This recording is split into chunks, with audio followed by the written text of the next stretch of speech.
यहाँ अभी आपके सामने बोले, मैंने तो बाई चांस उनको देख लिया। कहाँ गया? पोरलाल खड़ते को तो बाई चांस देख लिया, बाई चांस मैंने इन्हें देख लिया। इसकी एक कहानी मैं बताना चाहता हूँ, शुरू इससे करूंगा। एक सम्मेलन हुआ था, इन्होंने रोजगार की बात, अपनी दुख की बात शुरू करी। मैंने कहा आप एक प्रतिनिधि मंडल बनाइए और आप छिंदवाड़ा जाइए, तब आगे हम बात करेंगे। इन्होंने कहा ठीक है। मैंने सोचा ये हवा की बात है। इन्होंने सच्चाई में एक प्रतिनिधि मंडल 10 लोगों का बनाया। कमलनाथ जी के अनुरोध पर मैं आमंत्रित कर रहा हूं आदरणीय पोरलाल खड़ते जी को कि वे अपनी बात रखें। शुक्रिया। आज एक बड़े मंच बेरोजगार युवा महापंचायत के ऐतिहासिक अवसर पर माननीय सम्माननीय आदरणीय कमलनाथ जी ने मुझे आदेशित किया है कि हमने 30 जुलाई को ऐसे ही एक महापंचायत की थी, आदिवासी युवा महापंचायत, और हमने माननीय कमलनाथ जी से एक निवेदन किया था कि हमारे समाज का जो बेरोजगार युवा है या ग्रामीण इलाके का युवा है, उनके लिए कौशल उन्नयन से संबंधित कुछ ऐसा ऐतिहासिक कार्य होना चाहिए जिससे कि उनको रोजगार के अवसर प्राप्त हो। दूसरी बात, स्थानीय स्तर पर जितने खनिज संसाधन है, जल, जंगल, जमीन और माइनिंग्स, उसको लेकर अपने अपने इलाके में ऐसे काम होना चाहिए कि हमारे बेरोजगार हजारों लाखों युवाओं को रोजगार मिले। तो आदरणीय कमलनाथ जी ने एक प्रतिनिधि मंडल बनाकर उनने कहा था कि खड़ते जी आप बात मत कीजिए, पहले एक बार छिंदवाड़ा को देख के आइए। हम पूरे प्रतिनिधि मंडल के साथ में जाकर छिंदवाड़ा का भ्रमण किया और वहां जाके जो अनुभव आया वो शेयर करने के लिए मुझे आदेशित किया है।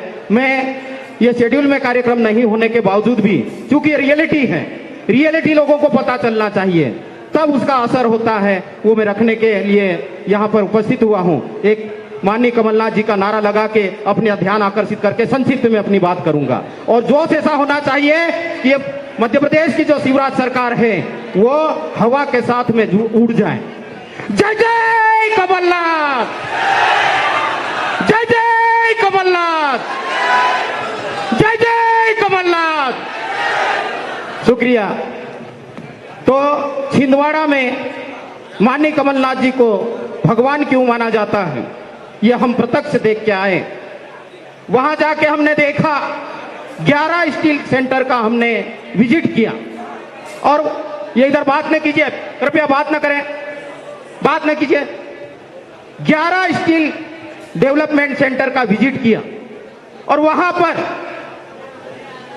अशिक्षित से लेकर 5वीं, 8वीं, 10वीं, 12वीं कॉलेज किए हुए बेरोजगार युवाओं को 1 महीने, 3 महीने, 6 महीने, साल भर और 4.5 साल तक का कोर्स, और उसमें भी निःशुल्क, नाम मात्र शुल्क, हॉस्टल और डे स्कॉलर, ये पूरी सुविधा देके जैसे ही हजारों युवा वहां पर समय अवधि के अनुसार कोर्स प्राप्त करने के बाद में इस देश की प्रतिष्ठित और वर्ल्ड की प्रतिष्ठित कंपनियों को वहां से कनेक्ट किया हुआ है। जैसे ही डिग्री खत्म होती है, जैसा ही प्रशिक्षण खत्म होता है, उनका या तो कैंपस सिलेक्शन या तो इंटरव्यू के माध्यम से तुरंत रोजगार मिलता है। और वो रोजगार 5,000 रुपए से लेकर 2.5 लाख रुपए प्रति माह तक का रोजगार माननीय कमलनाथ जी ने छिंदवाड़ा में उपलब्ध करवाया है।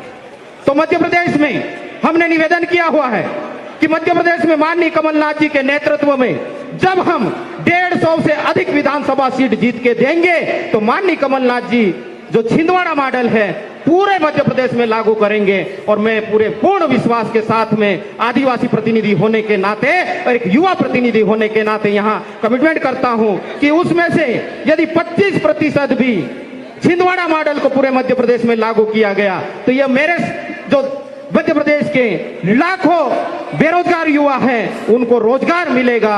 और मैं अपील करना चाहता हूं इस मंच से, मैंने सेल टैक्स ऑफिसर की नौकरी छोड़ी है, 20 साल की नौकरी मेरी बची हुई है, लेकिन इस जो उच्चक की झूठी, निकम्मी और वादा खिलाफी सरकार के खिलाफ मैंने उलगुलाल का नारा बिगुल बजाया है। आप युवा साथ दीजिए, ये मध्य प्रदेश की सरकार हम बदलेंगे और युवाओं का एक उम्मत की किरण लेके आएंगे और माननीय कमलनाथ जी को एक यशस्वी मुख्यमंत्री के रूप में देखना चाहते हैं।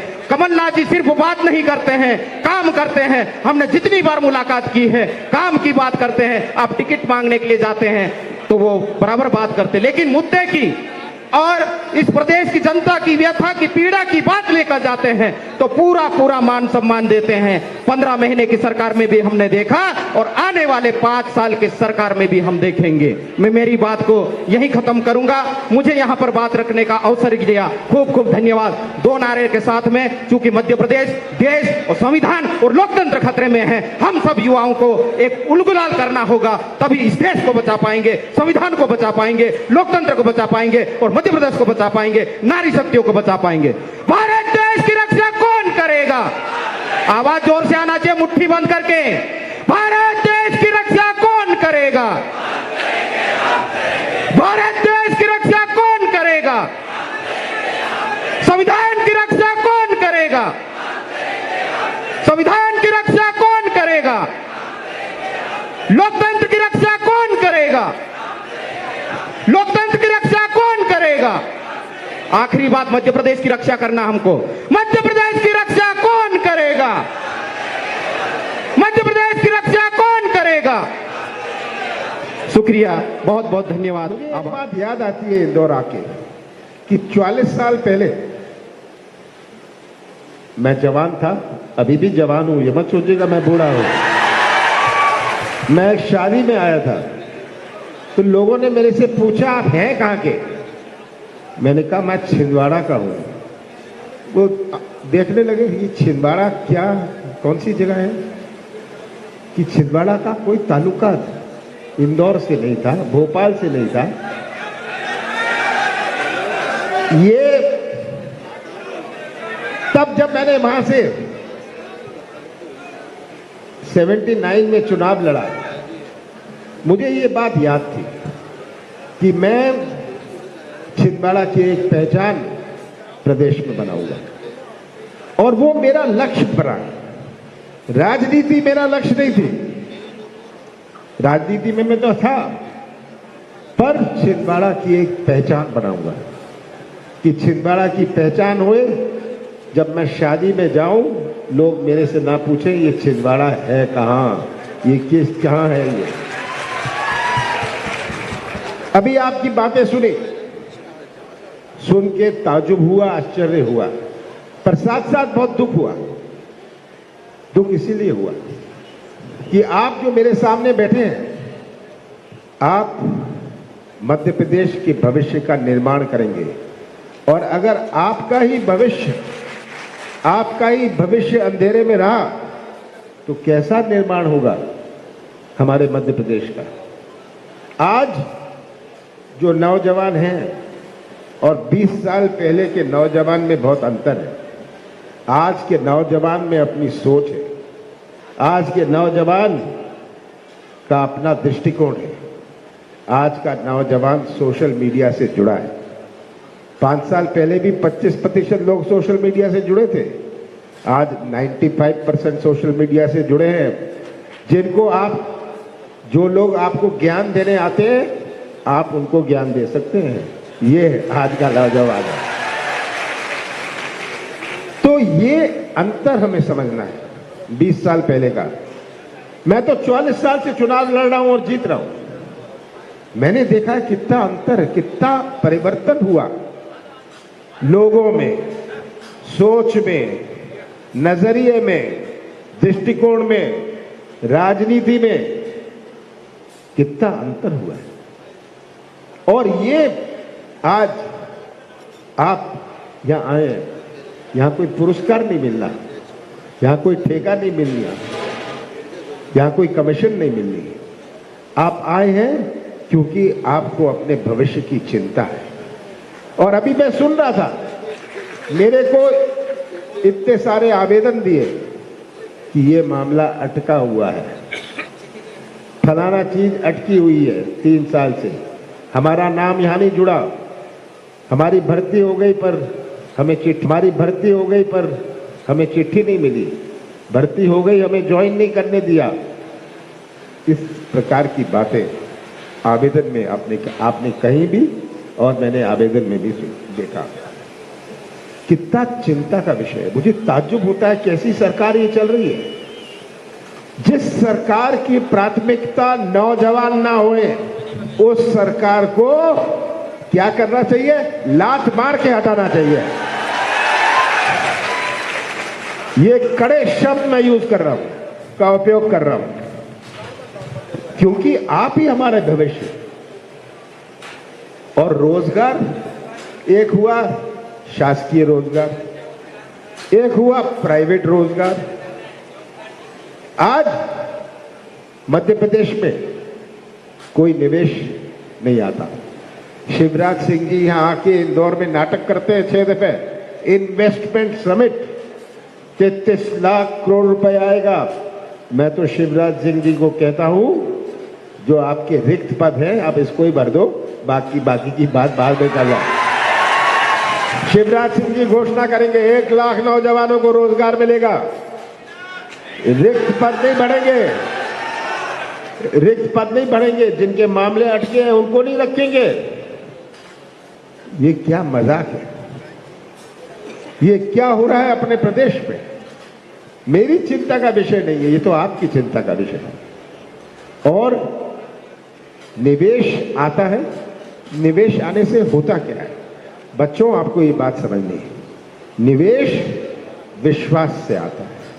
हमारा प्रदेश 5 प्रदेशों से घिरा हुआ है। जिसको तमिलनाडु और केरल में अपना सामान बेचना है, वो पंजाब और हरियाणा में अपना उद्योग लगाता है। क्यों? उसको मध्य प्रदेश पर विश्वास है। इन्वेस्टमेंट, निवेश आप डिमांड नहीं कर सकते, आपको अट्रैक्ट करना पड़ेगा।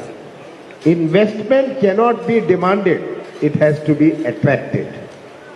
ये हमें याद रखना है। और ये अट्रैक्ट तभी होता है जब लोगों को विश्वास हो इस प्रदेश में। मैं मुख्यमंत्री था, मैं बहुत सारे मंत्रालयों में केंद्र में रहा हूं, बड़े बड़े उद्योगपति मेरे परिचित हैं। मैंने उनसे कहा आप मध्य प्रदेश आइए। उन्होंने कहा मध्य प्रदेश में तो इतना भ्रष्टाचार है, पहले दरबारी से ही भ्रष्टाचार शुरू हो जाता है। 3 साल से हम जमीन मांग रहे हैं सीहोर में, हमें जमीन नहीं मिलती, हम कैसे लगाए उद्योग? हम 3 साल इंतजार नहीं कर सकते, हमारा मार्केट बदल जाएगा। ये हाल है। तो मैंने प्रयास किया, 15 महीने हमारी सरकार थी कि मध्य प्रदेश 15 महीने में से 2.5 महीने तो आचार संहिता और लोकसभा चुनाव में गए। 11.5 महीने में मेरा प्रयास रहा कि मध्य प्रदेश की नई पहचान बनाए। मैंने कोई इन्वेस्टमेंट समिट नहीं किया। जो भी आप में से इंदौर में हैं, मैंने एक सम्मेलन किया। देश के सबसे बड़े से बड़े उद्योगपतियों ने उसमें भाग लिया। मैंने कहा यह है नया मध्य प्रदेश। जब मैंने कहा इन्वेस्टमेंट आईफा करिए, मेरा मजाक उड़ाया। मैं तो मध्य प्रदेश की पहचान बना रहा था, मुझे क्या लेना देना आईफा से। मैंने सोचा क्या चीजें हैं जो करी जाए, लोग आईफा के बारे में सोचे। हमारे टेलीविजन का क्या था वो कार्यक्रम, वो हुआ। एक पहचान बनाई जाए। क्या मध्य प्रदेश की पहचान माफिया से होगी? मैंने माफिया के खिलाफ युद्ध शुरू किया युद्ध। मैंने शुद्ध का युद्ध शुरू किया। क्या मध्य प्रदेश की पहचान मिलावट से होगी? क्या इससे निवेश आएगा? अगर एक उद्योग लगता है, बच्चों आपको ये बात समझनी है, एक उद्योग लगता है, रोजगार तो मिलता है बहुतों को, पर साथ साथ आर्थिक गतिविधि बनती है, इकोनॉमिक एक्टिविटी। कोई गाड़ी चला लेता है, कोई ढाबा खोल लेता है। ये हमारे जीडीपी में नहीं गिना जाता। आर्थिक गतिविधि, इकोनॉमिक एक्टिविटी हमारे जीडीपी का हिस्सा नहीं है। ये छोटे छोटे हमारे व्यापारी हैं, जिन रेडी चलाते हैं, छोटी छोटी दुकानें हैं, उनकी गिनती जीडीपी में नहीं होती, पर उनकी गिनती हमारे आर्थिक गतिविधि इकोनॉमिक एक्टिविटी में होती है और इकोनॉमिक एक्टिविटी से ही प्रदेश की आर्थिक नींव बनती है। हमें ये बुनियादी बातें समझने की आवश्यकता है। कैसे हम आर्थिक गतिविधि बनाए? सीमेंट के कारखाने, बड़े बड़े सीमेंट वाले आए पूरे देश से। मैंने उनसे एक बात कही, आपको मैं खदान तो दे दूंगा, पर आप मुझे क्या देंगे? उन्होंने सोचा पता नहीं कमलनाथ क्या मांगेंगे। सब जानते हैं मेरे ऊपर कोई उंगली नहीं उठा सकता मेरे राजनीतिक जीवन में। और उन्होंने कहा क्या करो, क्या चाहते हैं? मैंने कहा जो भी ट्रक होंगी, कितनी ट्रक जाएंगी? उन्होंने कहा 500 ट्रक डेली हमारी जाएंगी, कहीं दक्षिण जाएंगी, कहाँ वहां जाएंगी। मैंने कहा जो भी ट्रक आपकी होगी मध्य प्रदेश की ट्रक होनी चाहिए, तब मैं आपको खदान दूंगा। अब आप सोचिए 500 ट्रक रोज, 3,500 ट्रक महीने में, 3 लोगों का रोजगार। माफ करिएगा ज्यादा नहीं बोल सकता, मेरा गला बहुत खराब है, जुकाम है, बुखार है। आज मुझे कहा गया प्रोग्राम कैंसिल कर दो। मैंने कहा सब कुछ कैंसिल कर दूंगा, पर नौजवानों का प्रोग्राम नहीं कैंसिल करने वाला। तो इससे आर्थिक गतिविधि बनती है। जो भी आता था मध्य प्रदेश, हमें खदान दे दो। मैंने कहा मध्य प्रदेश में आप ट्रक का यूज करना, बाहर से कितने लोग लाएंगे? आप बाहर से नहीं ला सकते। तो जब तक हमारी सोच नहीं हो, जब तक अभी हमारी ये सोच में बदलाव ना हो, तब तक कुछ नहीं हो सकता। मध्य प्रदेश का भविष्य टेलीविजन से नहीं है, विजन से है। एक विजन होना चाहिए। शिवराज जी याद रखिए, टेलीविजन में आप जाकर मुंह बहुत चला लेंगे, पर मुंह चलाने और प्रदेश चलाने में बहुत अंतर है। ये हमें बात समझनी है। आज मध्य प्रदेश नंबर 1 भ्रष्टाचार में। मध्य प्रदेश का हर व्यक्ति या तो भ्रष्टाचार का शिकार है या गवाह है। आप लोग गवाह है ना भ्रष्टाचार के। शासकीय गवर्नमेंट कार्यालय में जाइए, पैसे दो, काम लो। मैं जगह जगह जिले में पूछता हूं भ्रष्टाचार का क्या हाल है। कहते हैं जिसके पास 50 एकड़ जमीन होए, पैसे दे दो, गरीबी रेखा में नाम लिखा लो। ये हालात पंचायत से लेकर मंत्रालय तक भ्रष्टाचार का व्यवस्था बना ली, सिस्टम बना लिया है। ये भ्रष्टाचार के सिस्टम से क्या प्रदेश चल सकता है? ये बड़ी चिंता का विषय है। इसलिए मैंने कहा मुझे आपके बीच में आके बहुत खुशी होती है, पर बहुत चिंता भी होती है। अभी आपने कहा आप रक्षक हैं मध्य प्रदेश के, नारे लगाए। आप रक्षक हैं संविधान के। आप अपने देश को समझिए, आप अपने देश को समझिए। कोई ऐसा देश है विश्व में जहां इतने धर्म हो? कोई ऐसा देश विश्व में है जहां इतनी जातियां हुई? कोई ऐसा देश विश्व में है जहां इतनी भाषाएं हुई?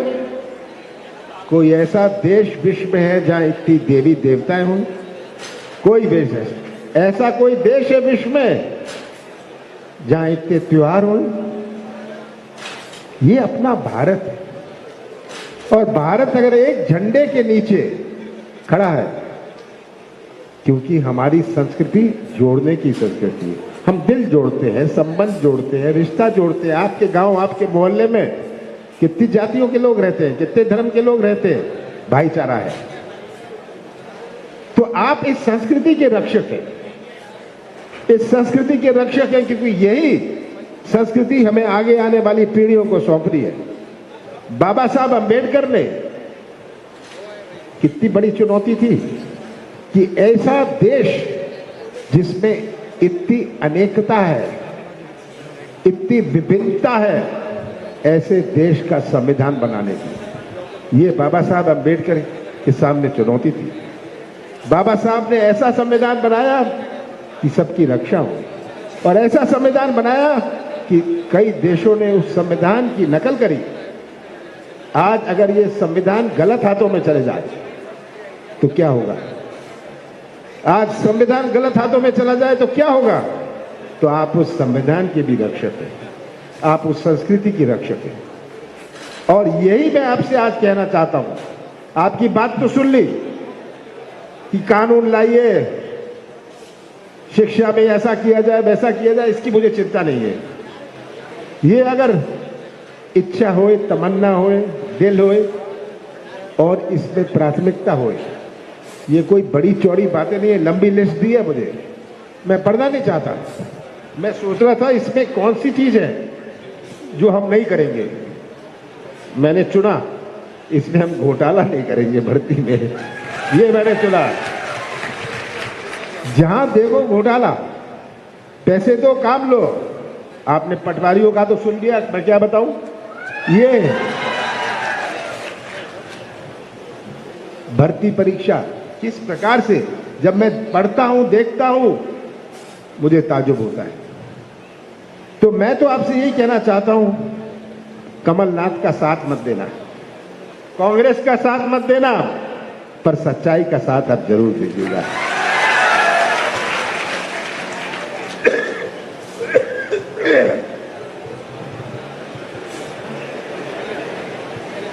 ये जो भी घोटाले करे, पटवारी घोटाला हो या जो भी घोटाला हो, हम इसकी जांच करेंगे और शासकीय कर्मचारियों से जांच नहीं करवाएंगे, आप लोगों से जांच करवाएंगे। ये आज मध्य प्रदेश का नाम घोटाला प्रदेश, 250 घोटाले, 3,40,000 करोड़ रुपए का कर्जा ले लिया। 3,40,000 करोड़। आप लिखिए कितने सिफर आते हैं इसमें, जीरो कितने आते हैं। क्या किया आपने? क्या आपको संविदा वालों को फायदा हुआ? आशा उषा वालों को फायदा हुआ? क्या हमारे पटवारियों को फायदा हुआ? मैं बताऊं इन्होंने क्या किया।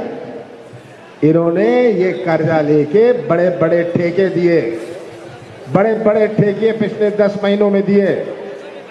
ठेका देके 25% जो एडवांस दिया उनको, उसमें से अपनी कमीशन निकाल ली। ये सब बात आज आप पढ़ते नहीं है। आप पता चलाइए क्या क्या किया इन्होंने 3,40,000 करोड़ की। अब शिवराज सिंह जी को चुनाव के पहले 5 महीने पहले बहनें याद आ रही है। शिवराज सिंह जी को कर्मचारी याद आ रहे हैं, किसान याद आ रहे हैं। हमारा सरकार थी, मैंने कौन सा पाप किया? मैंने अगर 1,000 गौशाले बनाए, मैंने कौन सा पाप किया? अगर मैंने 27 लाख किसानों का कर्जा माफ किया, मैंने कौन सी गलती करी? अगर मैंने 100 यूनिट 100 रुपए में दिए, मैंने कौन सा गुनाह किया? कर्मचारी मुझे कहते थे ये सर्टिफिकेट लाओ, फलाना सर्टिफिकेट लाओ। मैंने कहा फालतू बातें मत करो। बिजली का बिल 100 यूनिट 100 रुपए, मुझे कोई सर्टिफिकेट की आवश्यकता नहीं है।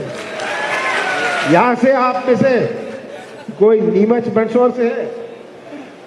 नीमच मंदसौर में पूछिएगा, नीमच मंदसौर में अतिवृष्टि हुई। मैं मुख्यमंत्री था, मैं गया, खुद देखा कितनी अतिवृष्टि है। शाम को 7 बजे लौट के मैंने मीटिंग बुलाई। अधिकारियों को मैंने कहा 7 दिन में इनको मुआवजा दो। कहते हम सर्वे कराएंगे। मैंने कहा मैं सर्वे करके आया हूं, आपका पटवारी अब सर्वे करेगा? 7 दिन में अगर इनको मुआवजा नहीं मिला, मैं आपके कमरे में ताला लगा दूंगा। ये बात मैंने ये आज जब तक हम ये सिस्टम को चेंज नहीं करेंगे, शासकीय कार्य प्रणाली को चेंज नहीं करेंगे, कुछ नहीं होने वाला। इंदौर की बात बताऊं, मैंने एक मीटिंग करी जो छोटे और मीडियम वाले उद्योगपतियों। एक ने मुझे कहा कि देखिए हम मिठाई बनाते हैं, किसने कहा हम चॉकलेट बनाते हैं। मैंने कहा आप चाहते क्या है? कहते हमें एक क्लस्टर दे दीजिए, उसकी जमीन दे दीजिए, कन्फेक्शनरी क्लस्टर। अधिकारी बैठे थे, मैंने उनसे पूछा क्या प्रॉब्लम है? कहते नहीं, हम दे देंगे। मैंने कहा कितनी जमीन चाहते हैं? कहते 15 एकड़। मैंने कहा ठीक है, इनको दीजिए 15 एकड़ जमीन। उन्होंने कहा हमारा जो प्रदूषण का है सब कुछ हम साथ साथ कर लेंगे, हमारे मशहूर इंदौर की मिठाई का हम क्लस्टर बनाएंगे, चॉकलेट इसका क्लस्टर बनाएंगे। एक दिन मैं रात को ऑफिस से लौट रहा था, मैंने अपने सेक्रेटरी को फोन किया कि उस मीटिंग में कौन आया था, तो कहते हैं मैं फोन करता हूं। उसने फोन करके, मैंने कहा उसका नंबर भी बताना, उसने फोन करके नाम बताया, नंबर बताया। 10 बज गए थे रात को। मैंने उसे फोन लगाया, मैंने कहा मैं कमलनाथ मुख्यमंत्री बोल रहा हूं। ताज्जुब हो गया, कहते कौन? मैंने कहा कमलनाथ मुख्यमंत्री, ये मेरा नंबर है। मैंने कहा आपकी जमीन का क्या हुआ? कहते कुछ नहीं हुआ। मैंने कहा ठीक है। मैंने दूसरे दिन अधिकारी को बुलाया, मैंने कहा अगर इनको जमीन नहीं मिली आप जाइए इंदौर, वापस मत लौटिएगा, जमीन अलॉट करके लाइएगा, नहीं तो आप इस ऑफिस लायक नहीं है। ये सिस्टम की चेंज। तब कहते हैं इनको हम 5 साल की लीज देंगे। मैंने कहा किस खुशी में 5 साल की लीज? कि आपके पास फिर से वापस आए? कोई लीज नहीं, कोई अपना उद्योग लगाएगा। उसका नाम मैं भूल गया, इंदौर के ही लोग थे, इंदौर के लोग थे, मैं नाम भूल गया। तो कहते हैं 5 साल की लीज। मैंने कहा फालतू बात नहीं, परमानेंट लीज होगी। उसके बाद कहते हैं हम डिसाइड करेंगे कौन इसमें आएगा। मैंने कहा आप क्या जानते हैं मिठाई के बारे में? ये इनका जो एसोसिएशन है ये डिसाइड करेंगे, आपको क्या अकल है मिठाई की? ये सिस्टम चलता है, इसलिए ये आवेदन आप मुझे दे रहे हैं, क्योंकि ये सिस्टम में ही हमारी खराबी है। मैंने कहा अभी कि सबसे ज्यादा आवश्यकता ईमानदारी है। ईमानदारी से भर्ती हो, ईमानदारी से भर्ती हो। और मैं आपको वचन देता हूं, हम ईमानदारी से भर्ती का वचन मैं आपको देता हूं। भर्ती होगी, ईमानदारी से होगी। और हम सब मिलके